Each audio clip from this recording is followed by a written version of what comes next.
Talk to me about the relationship between misinformation and authoritarianism.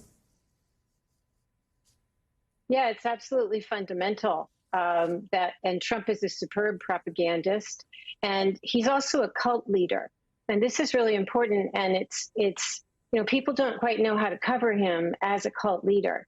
And the thing about the cult leader is that they use their campaign events for different purposes than somebody like a Joe Biden.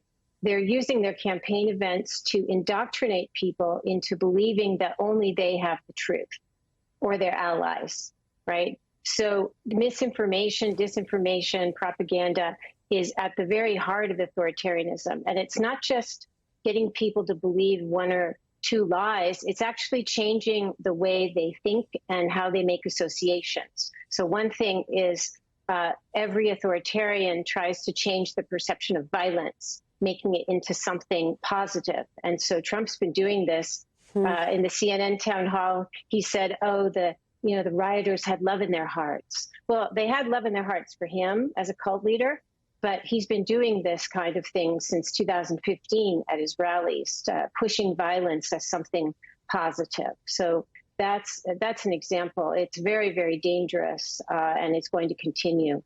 Right. And when you have changed people's minds into that alternative reality, it then makes sense as a logical conclusion that you say something like, I would pardon most of these rioters, or I believe that they are owed a government apology, because then that becomes a through line of your illogic. I do want to ask you about E. Jean Carroll, because I have to admit, for a brief moment, it seemed as though maybe there was accountability. It seemed that the accountability maybe would change anything. You have a jury finding him liable for sexual assault, defamation, ordering him to pay $5 million.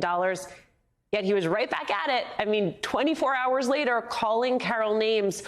What then does accountability look like? Is it wrong to imagine that accountability results in some change in behavior?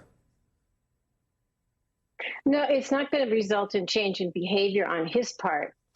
Indeed, the more they're found guilty or corrupt, the more they become the victim. And this victimhood thing, which is, from Mussolini on, it's 100 years old, is very, very powerful. And so, in fact, what did Trump do at that town hall? He got people to applaud his mockery of E. Jean Carroll. It was like he was psychologically undoing his humiliation. But this is very, very important that he was held accountable. And there are many men as well as women who found his mockery disgusting. And the idea that, again, going back to the cult leader, the idea of the cult leader is that they're infallible, they're untouchable. And so this verdict shows that he is not untouchable, that he can be held accountable by the law, just like any other mortal.